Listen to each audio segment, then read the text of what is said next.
Bueno, mucha atención con este tema porque yo estoy seguro que nos va a ayudar a más de uno. Vamos a hablar de hablar en público, que para muchos, por cierto, es una verdadera pesadilla. De hecho, algunos incluso reprueban un curso porque no logran exponer tranquilamente frente a sus compañeros. Es que no es tan fácil.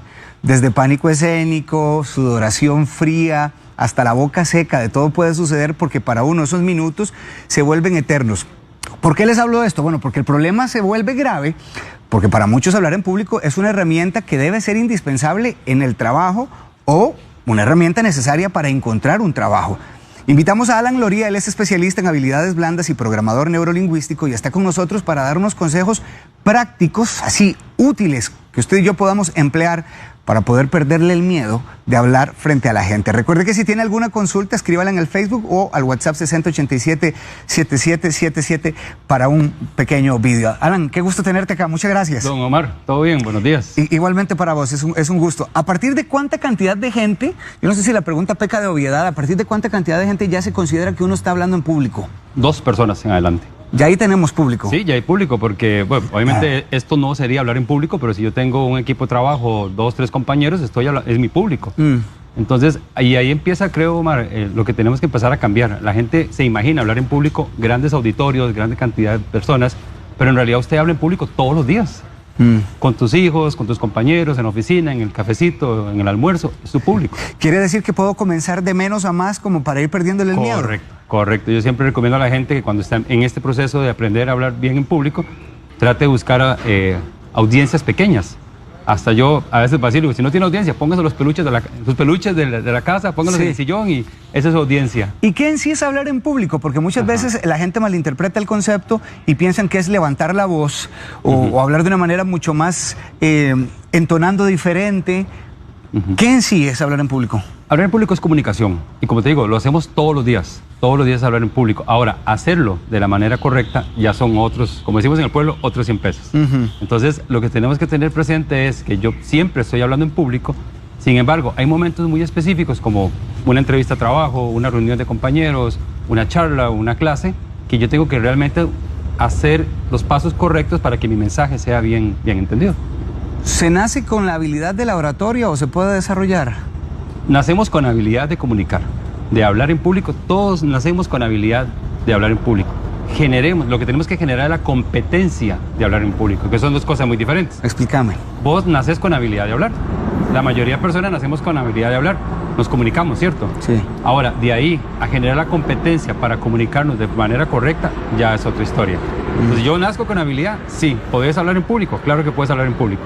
¿Tener la competencia? Tenés que trabajarla, entrenarla y prepararte. Claro que hay unos que a veces uno dice, bueno, y uno ve incluso niños en programas y uno dice...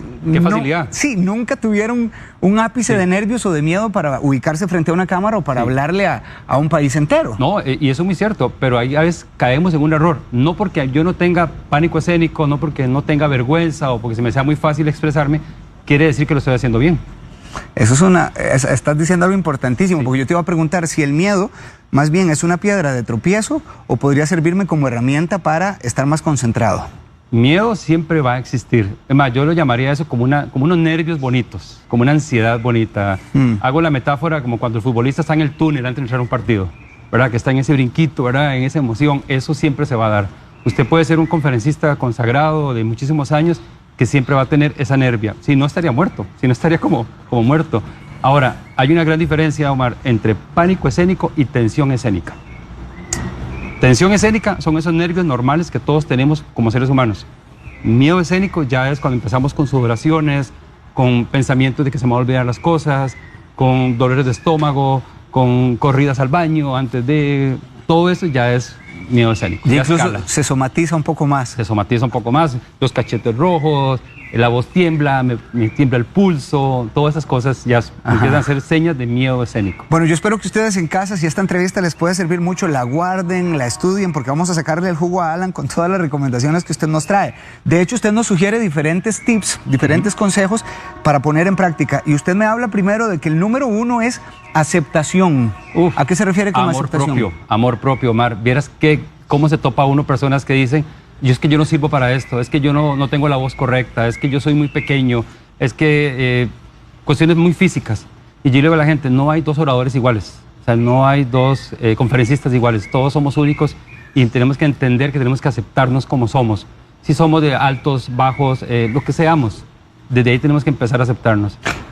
Pasa mucho, disculpa Omar, pasa mucho que queremos modelar a alguien. Entonces yo veo a Omar Cascante en la televisión, yo quiero hablar como Omar, me quiero parar como Omar, quiero sonar como Omar. Y creo que ese modelaje es una mala copia. Mejor me quedo con mi esencia como ser humano, con mis habilidades de comunicación naturales y empiezo a partir de ahí a potenciar mi forma natural de hablar. Ahora, ¿es pecado si yo estoy iniciando y quiero aprender a hablar en público? Este modelaje del que estás hablando, aprender de otros que ya han labrado vastamente y por años conferencias, oradores, ¿es también pecado intentar depurar mi estilo viéndolos? No es pecado modelarlos, pero modelarlos, no copiarlos. Yo veo a Omar Cascante y me encanta cómo entona su voz, cómo hace los énfasis, cómo sube su tono, cómo lo baja, la pausa que hace, cómo baja para meter suspenso. Yo digo, eso me gusta, pero tengo que meterle mi esencia. ¿Okay? ¿Cómo lo hago yo para que suene como Alan y no como Omar? Alan, ahora, si nunca lo he hecho, y mucha gente en casa no lo ha hecho, entonces dice, ¿cómo descubro mi estilo si nunca he comenzado a hacerlo? A ver, ¿por dónde arranco entonces en este proceso de aceptación? Claro, lo importante aquí es no imitar, no querer sonar como alguien. Simplemente yo me escucho. Hay gente que me dice, es que no me gusta mi tono de voz. Entonces, grábese en audios, grábese en una cámara de video, empiece a verse. Vos que trabajas en televisión hace mucho tiempo, vos sabes muy bien que las primeras veces que te ves en televisión, que te escuchas, vos decías, no me gusta, no me siento cómodo. Esa no es mi voz. Esa no es mi voz. Dice uno. Pero con el tiempo uno se va acostumbrando. Entonces creo que lo primero que podemos hacer ahora con tanta tecnología, que es grabarnos en video, en audio, empezar a escucharnos hasta interiorizar que esa es mi voz. Yo tengo esta pregunta acá porque de hecho es sabido a través de la historia que alguien como Adolfo Hitler realizaba sus discursos, pero según los historiadores los estudiaba una y otra vez después de haber dado el mensaje a la América nazi en aquel momento, y fue también sabido que era uno de los mejores oradores que ha tenido el mundo. Sí. Es bueno entonces incluso pedirle a alguien que me grabe, voy a estudiar, ¿y qué estudio allí? ¿Qué es lo que debo observar? Yo recomiendo teléfono, prácticamente todos tenemos, ponemos la cámara, me grabo dando esa charla, esas palabras en un bautizo, esas palabras en una boda, que me pusieron de padrino y tengo que pararme a hablar. Por eso le digo que esto a todo el mundo le debe interesar, porque en cualquier momento te dicen, ¿quieres ser mi padrino de bodas? ¿Me das unas palabritas el día? O el brindis. O el brindis, ¿verdad? El padre de la novia. Entonces me grabo, empiezo a grabarme viendo a la cámara, empiezo a lentamente y después me veo. Pero me veo con amor, Omar. Me veo con amor, con aceptación. Y empiezo a ver desde dónde puedo mejorar, no que estoy haciendo mal. Que ahí hay un tema de cómo me hablo. Ok. Entonces, ¿qué puedo mejorar a partir de lo que estoy viendo? Y desde ahí empiezo a mejorarlo. Muy bien, una vez que nos aceptamos y que decimos, esta es mi voz, así soy, delgado, gruesito, ok, lo que sigue usted nos sugiere es, una vez que pasamos esta aceptación, es tener una idea. La idea, fundamental. Hay personas que tienen la habilidad de improvisar muchísimo, pero hasta la improvisación es estructurada, aunque parezca que no. La idea ¿qué es? ¿Qué le voy a comunicar a mi audiencia? ¿Qué le voy a comunicar a mi equipo de trabajo? ¿Qué le voy a comunicar a los televidentes? ¿Qué quiero que se lleven ellos? Pero partiendo no del ego, sino partiendo de qué les quiero regalar a ellos como un presente. Por eso se llama presentación, porque doy dando un presente, un regalo. Entonces, si yo tengo una audiencia de colegiales, digo, ¿qué realmente quiero regalarle yo a los colegiales que a ellos les guste? No que quiero yo, orador todopoderoso, ¿verdad? Claro. Ir a manifestar. Entonces, la idea es muy importante. Realmente es sintetizar en una frase qué es lo que yo quiero compartir. ¿Qué pasa? ¿A qué me expongo si no tengo claridad en mi idea? A divagar, a dar vueltas y no aterrizar, como decimos. ¿Has estado tal vez en alguna actividad donde usted, el conferencista fue muy bueno, te reíste, muchas historias, y usted sale y usted dice, muy divertido, muy bonito, pero... no me quedó nada. ¿Qué habló? Sí. ¿Qué fue lo que dijo? Sí, no me acuerdo. ¿Por qué? Porque no había una idea clara en el mensaje. Ahora, Alan, el hecho de que yo no tenga una idea clara me ubica a las puertas del pánico escénico, porque al estar yo en cámara y pues comienzo aquí, digo, y uno acá en el trabajo está muy expuesto a eso, ¿verdad? Si no tenés la información clara, y mis amigos y colegas saben que después uno comienza a divagar y lo que al final termina siendo es un sancocho. Es un sancocho. Pero después del sancocho lo que sigue es, ya me metí, ahora no sé cómo salir. Y la expertise se supone que debe ayudarte, pero a veces no funciona. A veces no funciona. ¿Te ubica la falta de claridad en el tema a las puertas del pánico escénico? Claro. De claro, los nervios. El tener la idea clara te da seguridad de lo que vas a comunicar. Si vos no tenés la idea clara, vas a llegar a divagar, vas a llegar a hacer un arroz con mango, como decimos, ¿verdad? Vas a llegar a improvisar. Y si no tenés la expertise, ¿verdad? Porque también, y esto quiero que quede claro, yo puedo tener la idea clara en una clase, en una charla, donde yo esté dando mi mensaje, pero por allá Omar levantó la mano y me hizo una pregunta que no tiene nada que ver con el tema. Entonces ahí entra la experiencia. ¿Cómo manejo yo eso? ¿Verdad? ¿Cómo realmente reencuadro la pregunta a lo que yo realmente necesito y volver a trabajar sobre la idea? Pero sí hay que tener la idea clara. Le interpreto entonces que entre más empapado esté del tema, menos nervioso, menos nervios tendré. Tendemos menos riesgo a estar nerviosos. Vamos a estar nerviosos. Recuerde que siempre vamos a estar nerviosos, porque es humano. Pero... Bueno, siguiendo ese ejercicio que usted me está dando del brindis, que uno dice, pero es que ¿para qué me voy a preparar para un brindis si son 30 segundos lo que voy a hablar? Incluso, aunque sea mi participación ante el público corta, pequeña, yo debo tener una idea clara. Claro. Voy a comenzar por aquí y voy a terminar aquí. Claro. Te voy a dar un tip. Vos estás en el brindis. Tenemos la copa. Ajá. Esto hay que evitarlo. ¿Ves? Ve cómo se está moviendo el vaso. Estoy nervioso. Y además la gente está Entonces, viéndome la gente y se va la a dar gente cuenta dice... que estoy nervioso. Sí. Entonces, dejemos la copa ahí, hablemos, demos las palabras que tenemos que dar y al final levantamos la copa y hacemos el brindis. Ok. No enseñemos los nervios, no mostremos los nervios. Pasa mucho con los presentadores que de pronto están con un lapicero o con el pasador. Entonces están jugando con esto. Entonces, guárdelo. Manos libres. Eso te va a ayudar mucho a no enseñar los nervios. Este tema se comienza a poner muy interesante. Alan Loría nos está hablando de cómo aprender a hablar en público, hasta aunque usted piense que de repente no lo necesita. En un brindis, por ejemplo, va a ser necesario, en una boda, en lo que usted tenga que hacer. Ya venimos porque todavía nos quedan algunas sugerencias que Alan nos viene a brindar.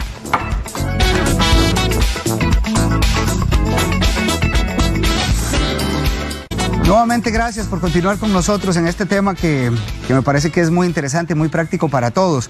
Dentro de las ideas que, para hacer una pequeña recapitulación que Alan nos ha sugerido, habla de aceptarnos nosotros a la hora de hablar en público, de saber que tenemos nuestro propio estilo, de tener una idea clara, porque de carecer de una idea que tengamos con un panorama claro, podríamos más bien caer en los nervios y eso nos puede llegar a traicionar. Tener una estructura anotada es lo que nos vas a explicar en este momento. Correcto. ¿A qué te referís con una estructura, Alan? Para ponértelo en términos de televisión o en términos de lo que ustedes hacen, un guión. Ok. Un guión. Yo agarro una hojita en blanco, no se imaginen nada muy complicado, una hojita en blanco, simplemente pongo el orden de lo que voy a ir contando, voy a ir diciendo, para ahí tener una guía y después poder ensayarlo, practicarlo y practicarlo y practicarlo. Ya podemos entrar en estructuras más específicas o más técnicas como narrativa, descriptiva, pero eso ya es, digamos, si yo quiero, como hacerlo por bloques. Pero lo más fácil en este momento para alguien que nunca lo ha hecho y que tiene que empezar a hacer su propio discurso es hágase un pequeño guión, una guía, como un esquema. Ok. Para que ¿Qué tan práctico, Alan, es que yo escriba todo el discurso y luego lo estudie como para ir a la segura? Porque de repente hay cosas que voy a anotar en el discurso que no voy a anotar en estas ideas y subideas que usted está sugiriendo. Ok, eso es muy interesante.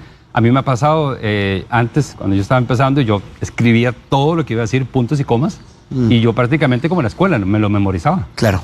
Pero cuando ya estás ahí, la energía es otra. Cuando ya estás al frente, vos no puedes controlar cómo te vas a sentir totalmente. Entonces puede ser que la memoria te falle. O si no te aprendiste bien, te olvidaste una palabra, te quedaste pegado, como decimos. Si se quedan pegados, y eso es muy importante, ese tip es fundamental. Si se quedan pegados... ¿Cómo me salgo de ahí? Es muy fácil, muy fácil. No lo muestren. ¿Qué hay que hacer? La gente no sabe lo que vas a decir, porque la gente no tiene tu guión, no tiene tu discurso. Entonces, ¿qué tenés que hacer? Inmediatamente continuar, fluir. Si vos te quedas, es que como les iba a contar yo, ay, perdón, es que se me olvidó. Ay, perdón, no, la gente no sabe qué seguía. Entonces, como les iba a contar, hoy es un buen día para estar aquí. Ahí retomé. Okay. Mientras reconecto atrás, ¿cómo seguía? Casi que diría que durante esos segundos que usted está haciendo, la gente tampoco sabe que yo estoy nerviosísimo. No vas a saber, no lo vas a mostrar. Algo muy importante, la pausa. Si yo hago pausa, le doy a mi cerebro la capacidad de volver a recordar lo que yo tengo que decir.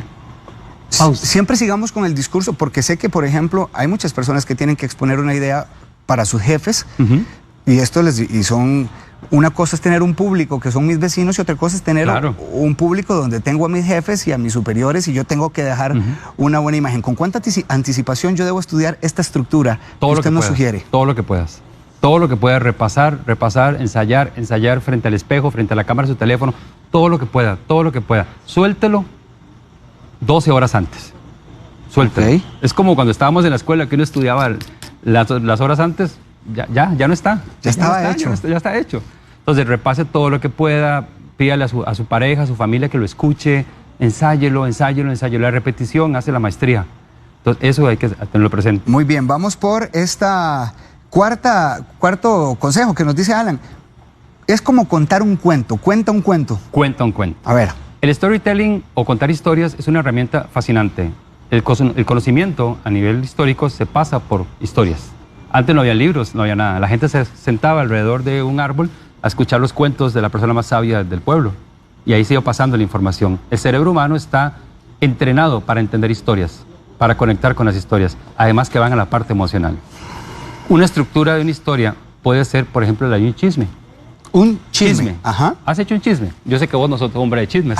He escuchado muchos chismes. Okay. ¿Cómo empieza un chisme, Omar? Pues alguien me dice, ¿viste que fulano tal cosa? ¿Y qué hace el que está escuchando? Pone atención. Pone atención. Después, ¿qué sigue? Dicen que creo que anda con fulana, pero nadie sabe en la oficina. Ya empieza como el conflicto. Claro. Como el conflicto, ¿verdad? Como el problema, como desarrollarse el asunto. Y al final, eso es un arco narrativo. Inicio, desarrollo, contándome, conclusión, que es un arco narrativo. Entiendo. Al final digo, ¿y qué va a pasar en la empresa si se dan cuenta, Omar? Probablemente los despidan porque aquí es prohibido. Entonces, cuando vos metes un storytelling, cuando vos metes una historia, la gente pone más atención. Por ejemplo, Omar, o gente, viera lo que tengo que contarles. ¿Usted qué hace? Cuente. Te ponen atención. Siempre es bueno iniciar con historias, por ejemplo, esos primeros minutos. Bueno, está genial. Y me queda este último para aprovechar estos minutos que tenemos. Alan, conoce a la audiencia y el lugar. ¿Cómo creo conexión con mi audiencia? Conocer el lugar es importantísimo, sobre todo si no estás acostumbrado a los escenarios, a las grandes salas de capacitación y esto. Es importante, si podés ir antes a ver el salón del hotel, a ver el teatro, a ver donde vayas a hablar, es importante caminar sobre ese escenario para ver el piso, si es de madera, si es una alfombra, si es esto, qué tipo de calzado voy a usar, si las mujeres tienden mucho a usar tacón. Y si otro paréntesis que voy a hacer, no estrene ropa el día de su presentación, no estrene ropa. ¿Por qué? Vaya lo más cómodo posible, donde usted sepa que usted puede hacer así y no se le vio el ombliguito. O donde usted sepa que el zapato no le va a chimar. O el pantalón no le va a quedar tallado. Ropa que usted maneje todos los días. La mejor ropa posible, bien presentado, pero ropa que usted maneje. A la hora de ya dar el mensaje, ¿tengo que hacerlo de forma sencilla o con palabras rebuscadas? Dependiendo de tu audiencia. Porque si yo voy a dar una charla técnica a un grupo técnico, por ejemplo, de camarógrafos que vienen a una formación técnica, yo puedo usar tecnicismos de la materia. Pero si yo voy a ir a hablar con estudiantes de colegio o voy a ir a hablar con personas que no son especialistas en el tema, tengo que bajar las palabras, la terminología que uso. Muy bien. Danos un tip, una herramienta, por si ya tenemos ese pánico escénico. ¿Qué hacer? Porque ahora usted me decía que la gente no se está dando cuenta. Sí, pero cuando ya la gente se da cuenta, que usted dice, que el público dice, está muy nervioso, está muy nerviosa. ¿Cómo salimos de ahí? ¿Qué hacemos? Sea honesto. Sea honesto. Si usted está nervioso y a usted le está costando estar ahí, dígale a la gente algo tan fácil como esto. Me encanta tanto estar aquí que me cuesta controlar los nervios de la emoción de poder compartir con ustedes. Vean cómo estoy temblando de la alegría, de la emoción de estar con ustedes. Y eso va a conectar con tu audiencia porque te hace muy humano. Te hace realmente una persona accesible. Usted me hablaba de una posición que nos ayuda a empoderarnos. Ponete de pie. A ver. Ok. Usted está nervioso. Sí. ¿Verdad? Usted dice, hey, ¿verdad? Estoy minutos antes. Vamos a hacer esto. La posición del superhéroe. Manos a la cintura. ¿Sí? Ok. Saque pecho. Levanta la barbilla. Ajá. Esto va a salir espectacular. Esa es la posición. Quédese así por lo menos 1 minuto, 2 minutos. Ahí con el público. La energía, no, eso antes. Ah, antes, en el baño, en el vestidor, ahí. Cuando entras a la audiencia, puedes entrar caminando y puedes dar esto, puedes escuchar a la gente y puedes tener esta posición para recargar energía. Vea que si esto es poderoso, Omar, nada más te regalo esto. Sí. Baja la barbilla y decí, estoy feliz. Estoy feliz. ¿Te sentís feliz? ¿Ahorita? Sí, con esta posición. Ahora levante y diga, estoy muy triste, sonriendo y todo. Estoy muy triste. ¿Te lo crees? No. No, porque el cuerpo habla. Entonces la postura corporal es muy importante. Si yo entro a hablar en público, encorvado, ¿verdad? Una posición baja, el cuerpo va a entender que es una posición de defensa y va a decir, aquí hay algo malo. Pecho levantado, barbilla arriba, sonría, eso conecta muchísimo con su audiencia y si está nervioso, cuéntelo.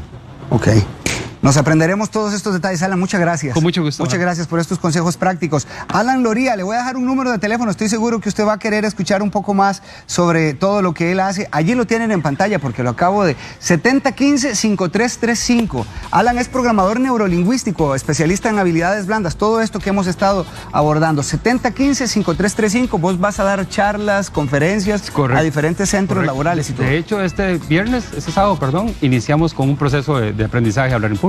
Para los interesados. Gracias, Alan. Como siempre, es un gusto. Si le gustó este video, recuerde suscribirse a nuestro canal de YouTube para repasar el contenido disponible.